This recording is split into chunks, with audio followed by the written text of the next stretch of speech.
Hola, muy buenos días, buenas tardes o buenas noches, dependiendo del momento del día en que usted revise esta videoclase. Mi nombre es Sebastián Espínola, soy profesor de historia y en esta ocasión vamos a revisar la temática referente a la ciudadanía, qué es el ser ciudadano y el ejercicio de la ciudadanía, las formas de ejercer la ciudadanía en nuestra democracia chilena. ¿Ya? Para eso vamos a partir por una definición y una diferencia básica entre qué es ser ciudadano y qué es ser nacional de un país. La nacionalidad no es lo mismo que la ciudadanía. Haciendo esa diferencia, después vamos a abordar, ¿no es cierto?, qué específicamente significa ser ciudadano, cuáles son los derechos que entrega la ciudadanía y las formas de ejercicio que tiene esa ciudadanía. ¿Ya? Por lo tanto, lo primero que vamos a revisar precisamente es qué es la nacionalidad, que no es lo mismo que ciudadanía, ¿ya? La nacionalidad es pertenecer a un grupo humano o nación. Y en ese sentido, todos los chilenos son nacionales. Usted tiene la nacionalidad chilena y sale en su carné, ¿no es cierto?, de identidad. Pero no todos somos ciudadanos chilenos, porque ya vamos a ver que la ciudadanía tiene que ver con la mayoría de edad y el ejercicio de algunos derechos políticos. Entonces, no es lo mismo, ¿ya? La nacionalidad, entonces, la pertenencia a un grupo humano o nación. En este caso, Chile. Podría ser Argentina, podría ser Perú, distintos países. Es el vínculo jurídico que vincula a un individuo con un Estado. Por eso aparece en su carnet, nacionalidad chilena. Entonces, yo, como persona, tengo un vínculo que me ata jurídicamente al Estado de Chile, ¿ya? Y constituye además un derecho humano fundamental. La Declaración Universal de Derechos Humanos reconoce que las personas tienen derecho a tener una nacionalidad, a pertenecer a un Estado, a una nación, a un grupo. Lo contrario a eso es una vulneración y se llama los apátridas, las personas que no tienen patria, que por distintas circunstancias, guerras, crisis económica, etcétera, se ven obligados a irse de su país y al retirarse de su país, ese país les quita la nacionalidad. Lo acusa de traición a la patria, de un montón de cosas, ¿no es cierto?, circunstancial, y esa persona queda sin nacionalidad y anda como errante por el mundo pidiendo asilo político, ya a otros países, a otros. Y claro, puede decir, sí, usted viene de tal país, pero ese país no lo reconoce como nacional. Dice, ah, no, él perdió la nacionalidad. ¿Ya? Y ahí la persona entonces tiene que cumplir requisitos en otros países para hacerse nacional de ese país, para tener la nacionalidad. Por ejemplo, yo llego de Ucrania, ¿no es cierto? Ucrania ya no reconoce mi nacionalidad porque escapé de la guerra, soy traidor a la patria, estoy en Alemania, ahí me refugian, y Alemania tiene, como todos los países, algunos requisitos para entregar la nacionalidad alemana, pero para eso hay que vivir en el país una cantidad de tiempo, pedir, solicitar, algunos países agregan alguna prueba, etcétera, etcétera. Y una vez que yo cumpla esos requisitos, podré adquirir esa nacionalidad. Hay formas de adquirir, a propósito de que estamos hablando de eso, hay formas naturales o derivadas, originarias o derivadas de adquirir la nacionalidad. Hay dos formas naturales básicas de adquirir la nacionalidad, que es el derecho de sangre y el derecho de suelo. Jus sanguinis, decían los romanos, porque esto viene del derecho romano y está en latín, que era el idioma de Roma. Jus sanguinis significa derecho de sangre. Mi papá y mi mamá son chilenos, yo obtengo la nacionalidad chilena. O por jus solis, por derecho de suelo. Yo nací en territorio chileno, por lo tanto soy chileno. ¿Ya? Esas son las fuentes más básicas, por eso se llama fuente originaria o formas naturales de adquirir la nacionalidad. Mi papá y mi mamá son de ese país, yo soy de ese país. Generalmente la mayoría de nosotros, la mayoría de los nacionales de un país, de las personas de un país, cumplen los dos requisitos. Suelen ser hijos de padre o madre de ese país y nacen en ese país. Entonces, tienen la nacionalidad chilena en este caso, por cumplimiento de estos dos mecanismos, de estas dos vías, derecho de sangre y derecho de suelo. ¿Ya? Por ahí yo siempre cuento, ¿no es cierto?, como anécdota, en algún momento en un canal de televisión yo vi, ponían como noticia que habían aumentado los nacimientos de extranjeros en Chile. Y eso es imposible. ¿Qué acabamos de mencionar? Jus soli, derecho de suelo. Una persona nace en el territorio nacional chileno y es chileno automáticamente. Yo entiendo a qué se refería la noticia. Aumentan los hijos de inmigrantes, pero esos inmigrantes están en Chile. Ese niño nace en Chile y por jus soli es chileno, automáticamente. Entonces yo no puedo decir que nació un extranjero, ¿no? Pues, ¿cómo? Sus papás eran extranjeros, se avecindaron en Chile, pero ese niño nació acá y es chileno. ¿Ya? Usted nunca cometa ese error, ¿ya? Porque por jus solis, por derecho de suelo, las personas que nacen en el territorio son chilenas. Y esos dos principios son tan antiguos que vienen del derecho romano, hace miles de años, y la mayoría de los países los reconoce como las formas originarias y naturales de obtener la nacionalidad. Yo nazco en el territorio argentino, soy argentino. Mi papá y mamá son argentinas, yo soy argentino. Obvio que hay confrontación de esto. Usted puede ser hijo, papá y mamá chilena y nació en México. Y ahí la decisión siempre está en los padres. Le queda con la nacionalidad mexicana porque nosotros ya vivimos acá en México o no, lo voy a inscribir en Chile y va a tener la nacionalidad papá y mamá chilena, le voy a dar mi nacionalidad chilena. Por más, estamos momentáneamente en México, pero vamos a volver. Esa decisión pasa por los padres, ¿no es cierto? ¿Ya? Y las leyes de los distintos países reconocen distintas formas de reconocer eso, ¿ya? Eh, eh, Algunos aceptan, ¿no es cierto?, siempre y sin ninguna condición el jus sanguinis. Y la persona puede haber nacido, ¿no es cierto?, perdón, puede no, ni siquiera conocer el país, ¿no es cierto? Pero como su papá y su mamá son argentinas, entonces él es argentino y puede reclamar su nacionalidad argentina siempre, aunque ni siquiera haya pisado nunca en su vida el país o el territorio argentino. Eso va a depender de la jurisdicción, la ley de cada país, pero en todos los países se reconoce jus sanguinis o jus solis. ¿Ya? Y después tenemos las fuentes derivadas o secundarias, las formas no naturales de adquirir la nacionalidad, que son aquellas formas donde un extranjero se hace nacional de un país. Y por eso ahí yo les puse dos fotos de dos extranjeros, nacionalización por carta, nacionalización por gracia. La nacionalización por carta es un extranjero que renuncia voluntariamente a su antigua nacionalidad, cumple los requisitos exigidos por Chile para hacerse chileno, presenta su solicitud, se la aceptan y se obtiene carta de nacionalización. En general, el requisito en Chile es vivir 5 años corridos en el territorio nacional y no, por supuesto, no haber cometido algún delito, y usted cumpliendo ese requisito va y dice, ¿sabe qué? Yo era colombiano, llevo 7 años en Chile, ya cumplo los requisitos, presento los documentos que acreditan eso y quiero hacerme chileno.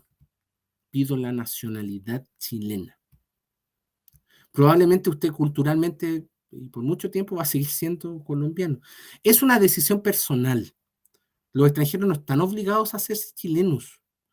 Usted puede estar 40 años en Chile, toda su vida en Chile, y usted tener la nacionalidad colombiana, española, italiana, del país que usted venía. Y yo nunca me hice chileno. ¿Por qué? Porque usted puede estar acá en Chile y está autorizado, usted lo autorizan con la residencia permanente. Visado, residencia permanente, esta persona se casó, tiene familia, trabaja acá, está autorizado a vivir en Chile, manteniendo su nacionalidad de origen, no cambiándose de nacionalidad. ¿Por qué? Porque es una cuestión cultural. Si yo digo, saben que mi familia, mi crianza, todo me recuerda a España, y yo estoy acá en Chile, quiero mucho a Chile, pero yo no quiero cambiar mi nacionalidad. Voy a seguir siendo español. ¿Ya? Por eso ahí hay un pasito. Las personas pasan los 5 años siendo extranjeras, viviendo de corrido en Chile y pueden ellos solicitar la nacionalización por carta, ¿no? O la carta de nacionalización. Ahí hay un ejemplo. Horst Pollmann, el dueño de Cencosud, alemán de origen, ¿ya? Que después se hizo chileno, ¿no es cierto?, porque solicitó la carta de nacionalización, ¿ya?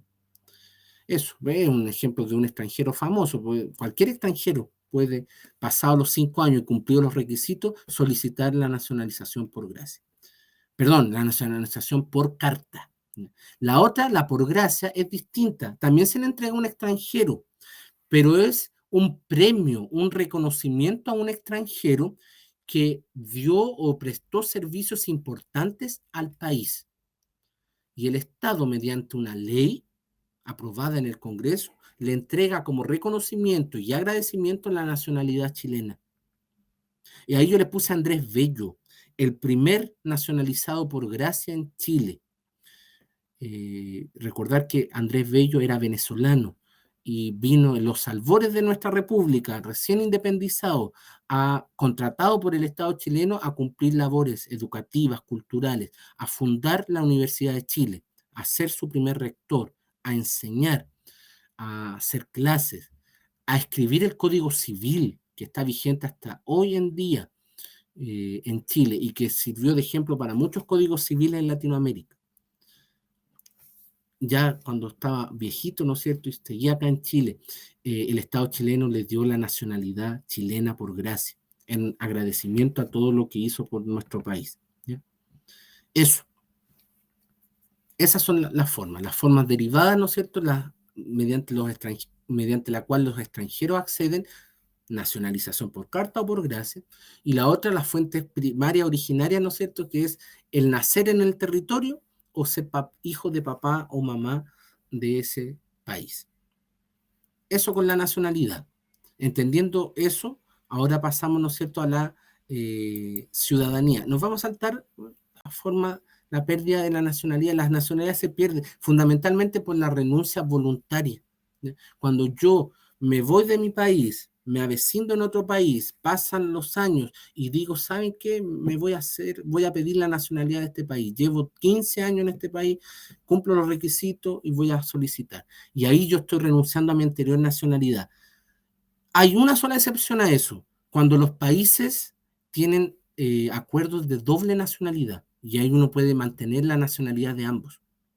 Pero cada país tiene algunas excepciones con las cuales tiene, por ejemplo, Chile, Italia, España, Argentina y debe haber uno que otro país más, pero no son más de 5 o 6 países, con los cuales Chile, por razones históricas, culturales, geográficas, tiene acuerdos de doble nacionalidad y uno puede ser chileno y argentino a la vez, chileno y español a la vez, y no debo renunciar a la anterior. ¿Ya?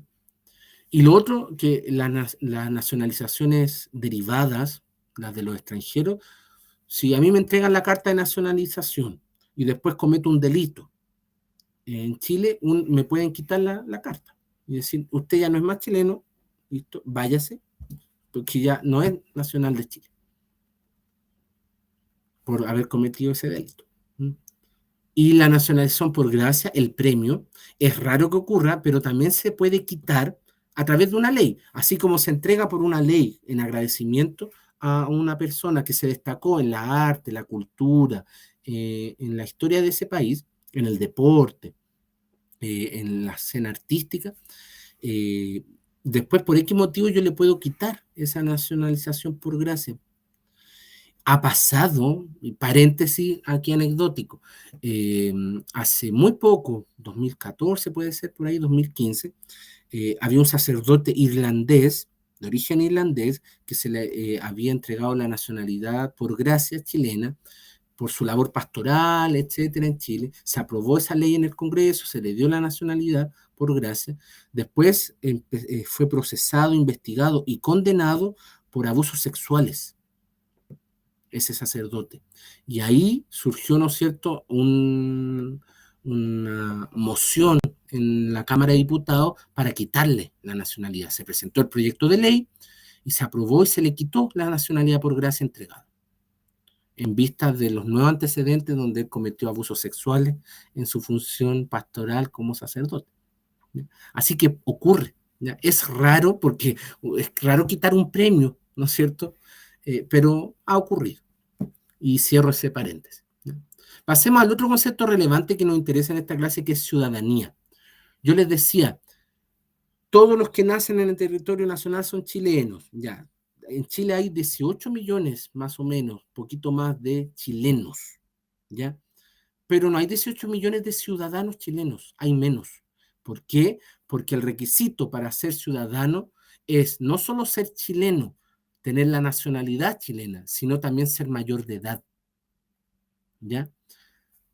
Entonces, yo cuento solo desde los 18 años de edad. Si yo tengo 15 años de edad, soy chileno, pero no soy ciudadano. Tengo la nacionalidad chilena, no la ciudadanía. La ciudadanía la voy a tener cuando cumpla 18 años. Y la ley chilena agrega otro requisito para ser ciudadano: no haber sido condenado a un delito que merezca pena aflictiva. Y ahí la pregunta al tiro del profe: ¿qué es la pena aflictiva? Aquella pena, condena por un delito que se resarce, ¿no es cierto?, con más de 3 años y un día. Pena aflictiva igual 3 años y un día. Cualquier condena de más de 3 años y un día es pena aflictiva y suspende la ciudadanía hasta que usted cumpla la condena, ¿ya? Entonces, un ciudadano es una persona chilena mayor de edad que no ha sido condenado por pena aflictiva, no ha sido condenado a más de 3 años y un día de cárcel. Eso significa, ¿ya? ¿Cómo se pierde la ciudadanía chilena? Porque perdí la nacionalidad. Ya no soy chileno. No cumplo el primer requisito para ser ciudadano. Entonces, obviamente, ya no soy ciudadano chileno. Porque me condenaron a pena aflictiva a más de 3 años y un día de cárcel. Ahí la pierdo momentáneamente. Después la puedo volver ¿ya? Pero mientras dura mi condena, yo dejo de ser ciudadano. Y por delitos que la ley califique como conducta terrorista. Ahí se supone que también se pierde temporalmente, pero es más difícil recuperarlo. Cuando uno, y aquí paréntesis también de educación, de cultura general, me condenaron a 5 años y un día de cárcel, dejo de ser ciudadano, termino mi condena, vuelvo, ¿no es cierto?, salgo en libertad y yo sigo sin ser ciudadano, porque ahí lo que yo tengo que hacer es solicitar el reintegro de mi ciudadanía ante el Ministerio de Justicia. El Ministerio de Justicia ve los antecedentes y dice: esta persona fue condenada por un delito de escasa relevancia social, ya lo cumplió, se le devuelve su ciudadanía. Esta persona fue condenada a 30 años y un día de cárcel, fue un delito terrible y fueron actos terroristas más encima. Terminó la condena, sale y ahora está solicitando volver a ser ciudadano. Y ahí el Ministerio de Justicia dice: no, no, porque sus delitos fueron muy graves. Vuelva, usted es chileno, sigue siendo chileno, pero no va a ejercer los derechos que entrega la ciudadanía, que son derechos políticos y que ya vamos a ver. Se le ocurre y se imaginarán, ya estarán imaginándose, creo yo, cuáles son los principales o el principal derecho político que entrega la ciudadanía: el poder votar, el poder elegir a, eh, a alguien para que ejerza un cargo público. La verdad es que la teoría jurídica, la ley, dice, hay una frase muy sencilla para entender cuáles son los derechos políticos que entrega el ser ciudadano. Y la frase es la siguiente: el ser ciudadano me permite elegir o ser elegido para un cargo político, para un cargo de gobierno. ¿Por qué? Porque el principio, ahí está el meollo, ¿no es cierto?, lo fundamental de la ciudadanía. Yo soy ciudadano, soy chileno, mayor de edad y no he sido condenado a pena aflictiva. Y cumpliendo esos requisitos, entonces, mi principal derecho es que yo puedo votar a alguien entre una lista de candidatos para que esa persona ejerza un cargo público, o puedo yo postularme, yo ser candidato a ese cargo, elegir y ser elegido. Eso es el principal o los principales derechos que entrega la ciudadanía a nivel político. Aquí aparecen tres, porque agregamos uno que es el ser militante de un partido político, pero eso es siempre voluntario. Bueno, el sufragio también es voluntario en Chile actualmente, ¿ya? Y por supuesto que optar a un cargo público, postularse a concejal, alcalde, a diputado, también es voluntario. Siempre aquí hay un elemento de voluntariedad, pero es la opción, ¿ya? El ciudadano es el que se puede ser miembro de un partido político, militante de un partido político. El ciudadano es el que puede votar. El ciudadano es el que puede postularse a un cargo público. ¿No? No sé si han visto los juramentos de cuando el presidente jura su cargo. Le dice, se presenta ante este honorable Congreso el ciudadano, en ese caso yo les puse la imagen de la expresidenta Michelle Bachelet, la ciudadana Michelle Bachelet Geria, para presentar su juramento, ¿no es cierto?, al cargo por el cual fue elegida popularmente de presidenta de la República. ¿Ya? Y siempre el ciudadano, porque es el ciudadano el que va, ¿ya? Y ejerciendo su derecho a optar a un cargo público, se presentó una elección y la ciudadanía lo votó y lo eligió. Y va a ejercer durante una cantidad de tiempo, 4 años, ese cargo. ¿Ya? Esos son los derechos que entrega la ciudadanía. Ese es el punto de vista tradicional, jurídico, legal. Son el derecho a sufragio, el derecho a optar a un cargo público y a ser miembro de un partido político. Pero la ciudadanía no se agota en eso, chiquillos. No se agota en eso. Yo le puse ahí la imagen de una marcha, ya pasando ahí fuera de la Moneda. Porque desde un punto de vista más contemporáneo, más flexible, ser ciudadano no es solo eso, sino también participar activamente de las decisiones y del quehacer político, público y de los asuntos sociales y de interés general del país. Tener, ¿no es cierto?, o participar de un movimiento social, de una ONG, de un club deportivo, eh, de un grupo ambientalista, tener una opinión y tratar de difundir esa opinión, de convencer a más personas, exigir algunos derechos, salir a la calle, por supuesto que pacíficamente, siempre pacíficamente. ¿Ya? Eso también es ser ciudadano y ejercer ciudadanía, ¿ya? Y en ese punto es que vamos a profundizar las siguientes láminas, ¿ya? Nos vamos a saltar esto porque ya los comentamos y latamente, ¿no es cierto? El sufragio, el partido político, ¿ya? Así que, entendiendo ya eso, lo único que sí vamos a profundizar brevemente, antes de ir a las otras formas de participación, estas de participar en el quehacer social, político de nuestro país, es los sistemas electorales a través de los cuales yo voto y ejerzo esta forma tradicional de ciudadanía, ¿no es cierto? La de sufragio, ser candidato o participar de un partido político. Para elegir ciudadanos, ¿no es cierto?, para que ejerzan algún cargo público, hay distintos sistemas de sufragio, distintos sistemas electorales dependiendo del cargo. En Chile tenemos ahí varios. Para la elección de presidente, tenemos una votación directa, hay una papeleta que dice elección de presidencial y sale una cantidad de X de candidatos y uno vota por uno.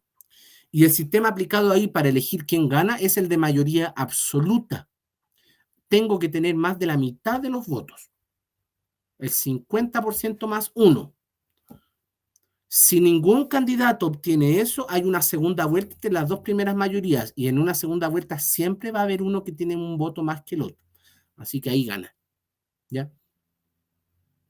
Eso, para la elección de presidencial en Chile, el sistema es mayoría absoluta y votación directa. Para las elecciones parlamentarias, por mucho tiempo existió en Chile un sistema llamado binominal, donde generalmente se premiaba con los cupos a las dos primeras listas mayoritarias, ¿ya?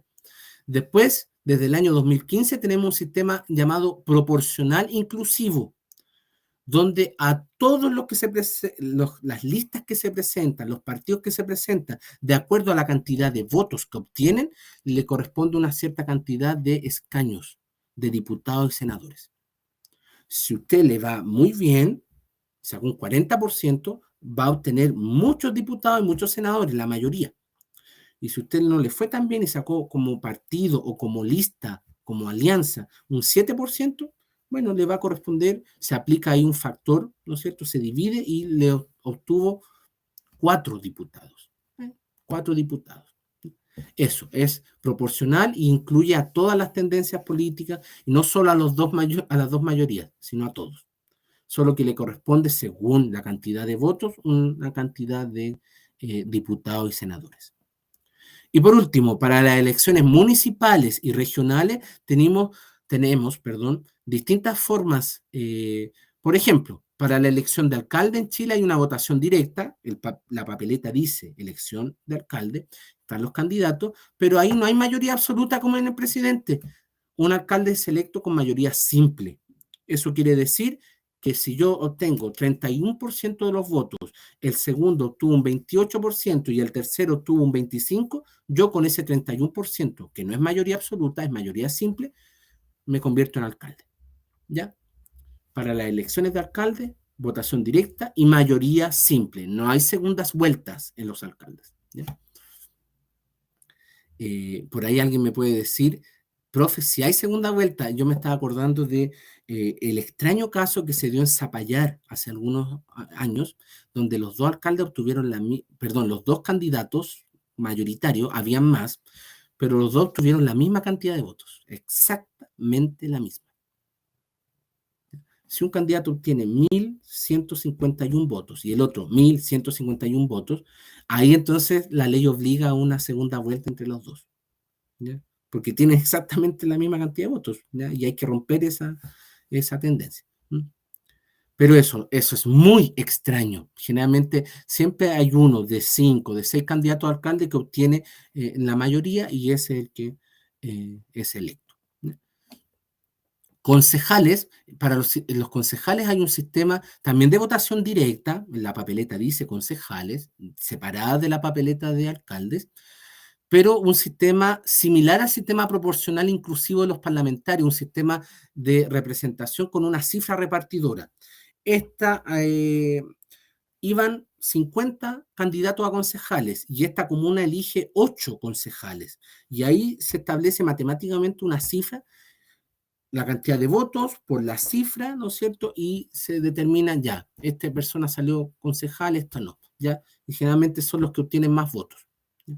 Se aplica esa cifra repartidora. ¿Ya? Y después, actualmente en Chile se eligen también consejeros regionales, CORE. Para ello hay votación directa y mayoría simple, igual que los alcaldes. ¿Ya? Esos son distintas, se dan cuenta, distintos sistemas de acuerdo al cargo que yo estoy eligiendo. ¿Ya? Y estos sistemas varían de país en país. Estos son los sistemas que usamos acá en Chile. ¿Ya? Con eso cerramos entonces esta lógica de la participación formal, tradicional del ciudadano, la participación ciudadana formal, tradicional, que es esta, ¿no es cierto?, donde yo tengo derecho a votar, a ser elegido para un cargo y a militar en un partido político. Pero yo les decía, la participación ciudadana no implica únicamente ejercer ese derecho a voto, va más allá, a través de distintas formas de participación como las que ustedes ven ahí en pantalla. Participando de un sindicato en mi empresa para defender los derechos de los trabajadores, participando de un centro de alumnos en mi colegio para velar, ¿no es cierto?, por los derechos, ¿no es cierto?, de nosotros como estudiantes, para organizar actividades como estudiantes, para ser portavoz de los intereses de los estudiantes ante el colegio, ¿no es cierto? Un centro de madres.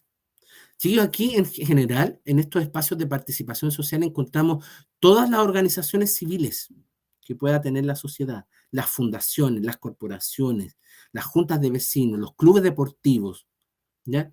La junta de vecinos también, en ese caso, participo, ¿no es cierto?, socialmente para representar los intereses de la comunidad, de mi villa, de mi población, ¿no es cierto?